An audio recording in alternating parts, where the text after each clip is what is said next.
මෙතන ඉන්න තව එකක්වත් කන්න බෑ. මේක කාලේ ඉවර කරන්න. මන් දන්නේ නැහැ කාලේ ඉවර කරගන්න පුළුවන් වෙයිද ඊට පස්සේ මම ජීවත් වෙයිද කියලාවත්.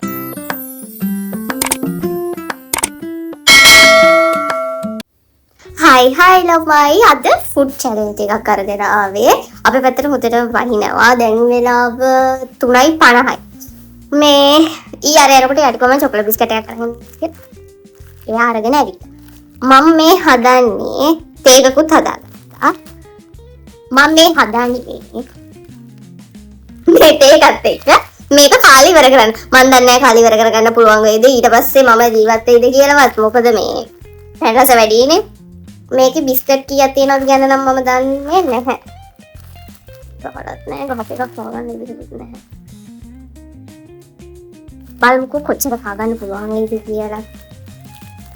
මේ ඔක්කොම නම් කාගන්න බැරි වෙනවා මට ෂුවර්. ඒ වුණාට මේ භාගයක් වගේ මම හිතනවා මට ඉවර කරගන්න පුළුවන් කියලා. මම ඔක්කොම කෑවේ නැතත් පුළුවන් තරම් try කරනවා භාගයක් කන්න.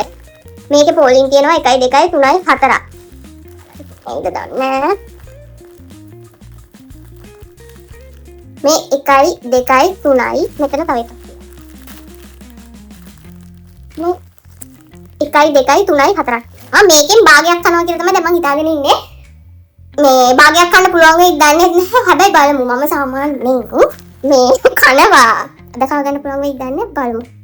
තේක ගෙනාව තේකේ තුඩටම තියෙනවා. නෑ ඔයාලට තියෙන්නේ. ඒකේ තුඩටම තියෙනවා. බලමු භාගයක් කන්න මට පුළුවන් වෙයිද කියලා.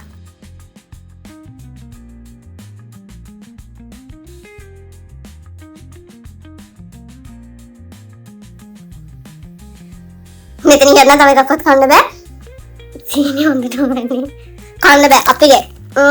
මගෙන් ඉතුරු වුණා මෙන්න මෙච්චර. ඉතුරු වුණා මෙන්න මෙච්චර. බලමු අපි ගණන් කරලා කීයක් තියෙනවද. අතරත් මම මුලින්ම මේ තිබුණේ පටන් ගන්න කලින් මේක බිස්කට් කීයක් තියෙනවද කියලා ගණන් කරලා පටන් ගන්න. ඒකට 1 මම කීයක් කාලද? බලමු.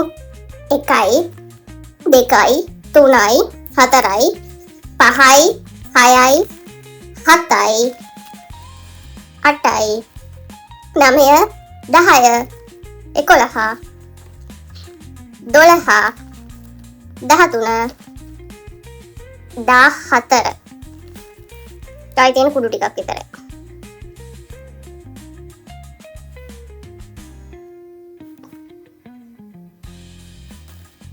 දා 14ක් ඉතුරු වෙලා තියෙනවා. කවුරු හරි දන්න කෙනෙක් ඉන්නවා නම් කියන්න පැකට් එකේ කීයක් චොකලට් බිස්කට් තියෙනවද? එච්චර තමයි කන්න පුළුවන්. මම හිතුවා මට පැකට් එකම කන්න පුළුවන් වෙයි කියලා. ඒ වුණාට බෑ කන්න. එහෙනම් ඉතින් ඊළඟ දවසේ තවත් මේ වගේ චැලෙන්ජ් එකකින් හම්බෙමු. බයි.